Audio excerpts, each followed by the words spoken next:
Hi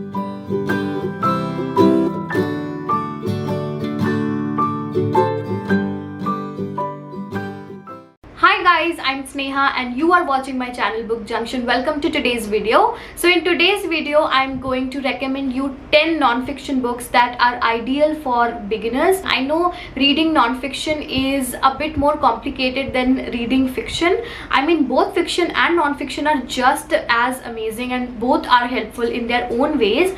But I think fiction can generate your interest easily because there's a story, there are characters, and of course it's really interesting. But when it comes to non-fiction, there are facts, they talk about self-improvement and some topics that are related to psychology and stuff like that. So of course it can be daunting for someone who is just starting out, who is a beginner. I totally understand that. However, I feel it's absolutely imperative to read non-fiction books. I'm not saying that it's a compulsion, that it's compulsory to read non-fiction books, but if you want to improve yourself, if you want to grow, and if you want to raise your standard as a human being, then I feel like these books will really help you a lot. I have tried to make this list as wholesome as I could. These books talk about different aspects of your personality. So if you read these books, they will actually help you a lot. And I'm sure that once you apply these lessons into your life, you will see changes, you will see improvement,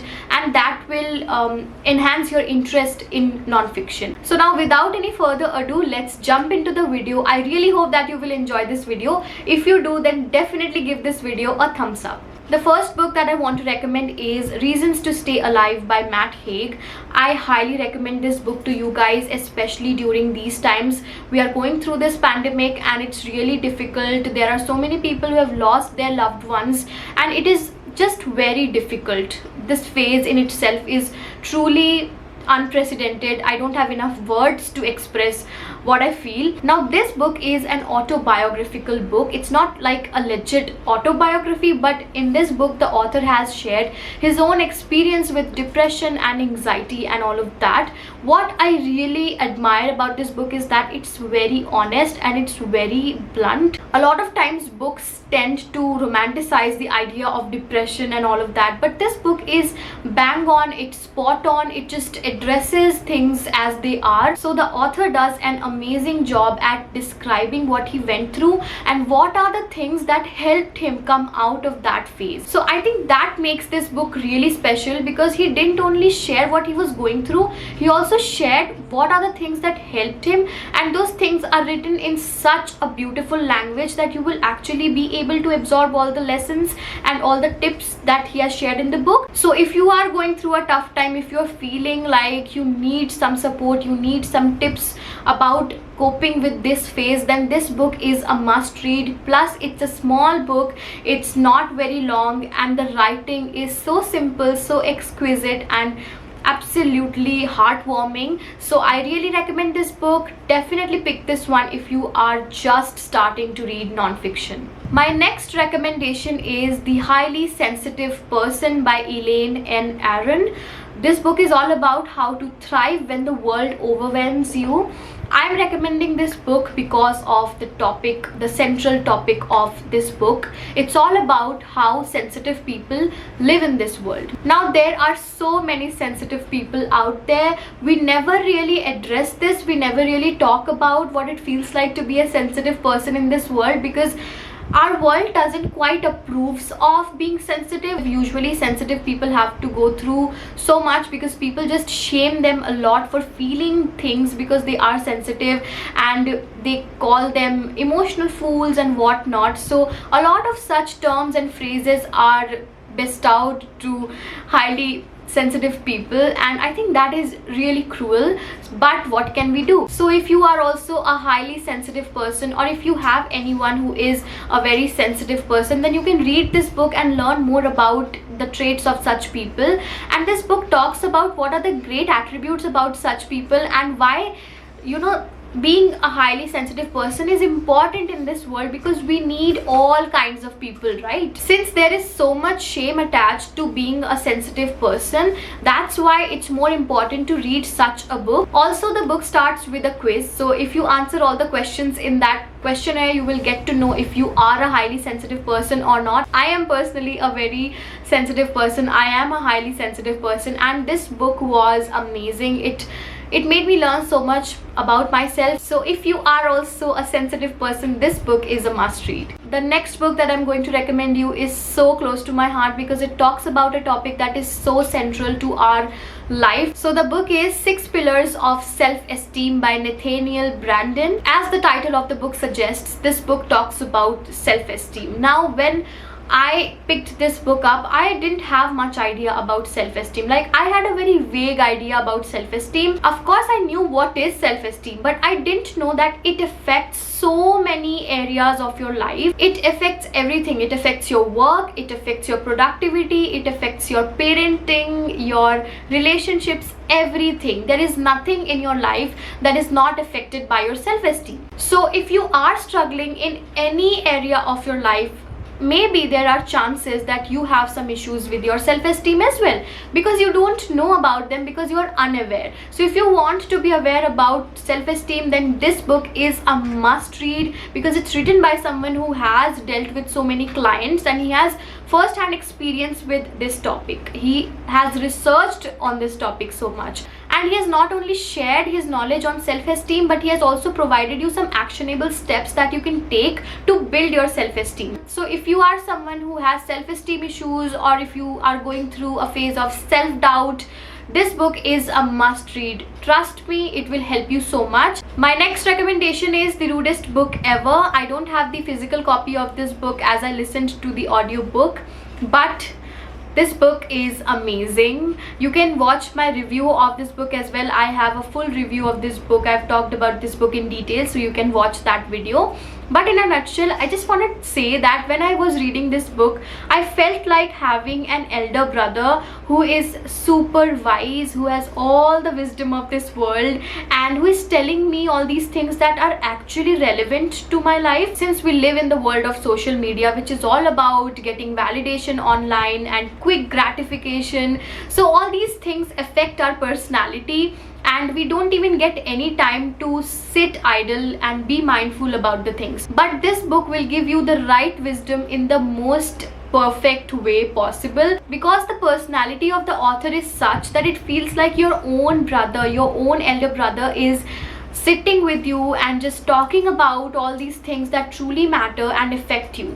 So you just create a very weird but a very important connection with the author, which I feel is very rare with non-fiction books. And this is also the reason why I feel like for a beginner this book will be ideal, because you will very quickly form this connection with the book. You will be hooked, you would want to know more, you will love the wisdom. And since the things that he discusses in the book are really relevant to the lives that we live today, so overall it's an amazing book. And if you are a teenager, especially if you are a teenager, this book is important. My next recommendation is Think Like a Monk by Jay Shetty. I feel like this book is absolutely ideal for beginners. Why? Because this book incorporates every topic that is relevant to our lives today. So if you are feeling stuck in your life, if you don't know what is your purpose, this book talks about that. Then this book talks about how to get over negativity, how to ignore negativity and move on in your life.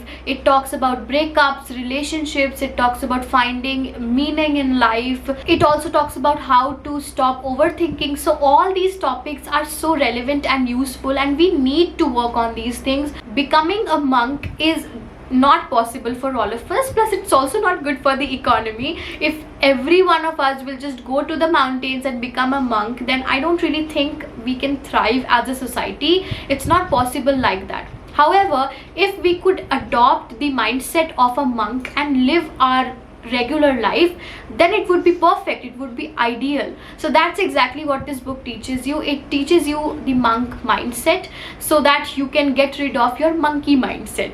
My next recommendation is The Power of Now. This book is incredible. It talks about mindfulness and being present in the moment, because the past is gone and the future hasn't yet arrived. We know all of this stuff.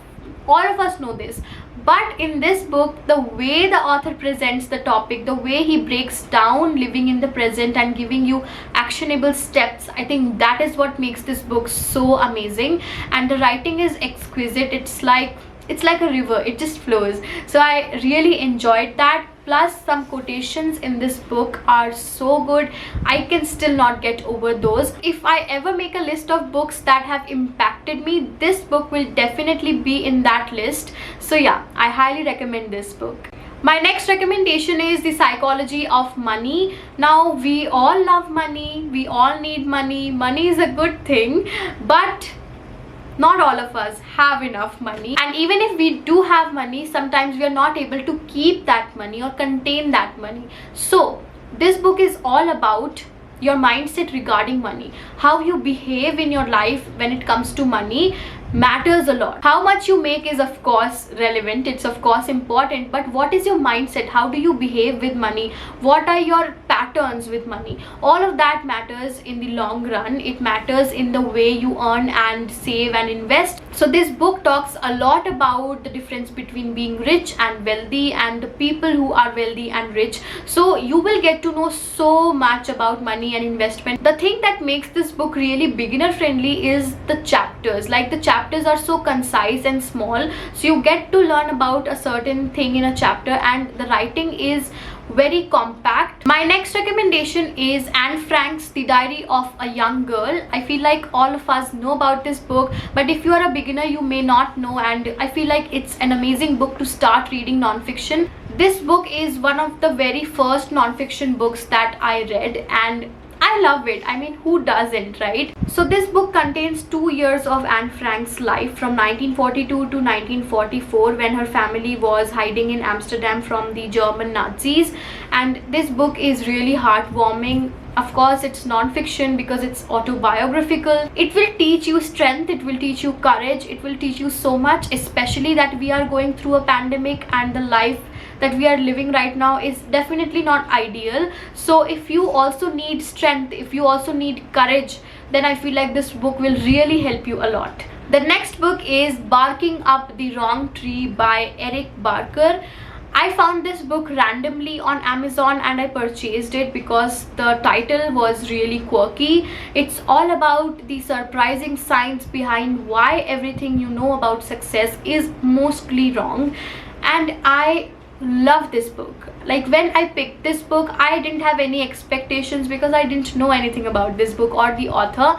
But this book is unputdownable, and that is pretty rare with non-fiction books. The writing in this book is like you are talking to a friend, and it's very engaging. You will be hooked from the very first page of the book, and it talks about success and what are the wrong concepts that we have about success, what it truly means to be successful. So all these topics are discussed in this book. I feel like it's always a good idea to read about the science of success and all of that. The last recommendation is Eat That Frog by Brian Tracy. Brian Tracy is the icon of self-help industry. He is the icon of productivity and how to beat procrastination. In this book, he has shared 21 great ways to stop procrastinating and get more done in less time. This book has taught me a lot about procrastination and the reasons why I procrastinate. So it's very important that you know why are you procrastinating and what is the reason behind that.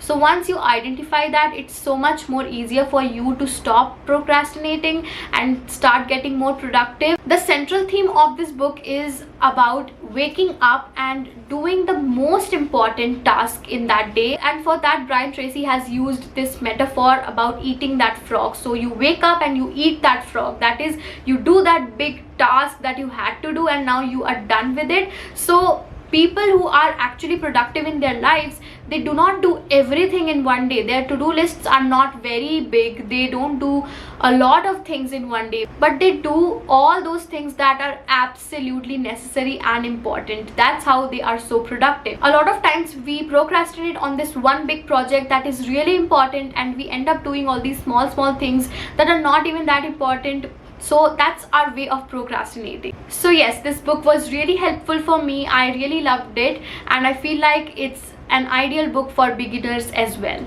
Alright guys, so these were all the books that I wanted to recommend you in this video. I really hope that you enjoyed this video and found it valuable. If you did, then definitely like, share and subscribe to my channel. Hit the bell icon so you are notified with all the further updates, and I will see you in my next video. Until then, bye bye.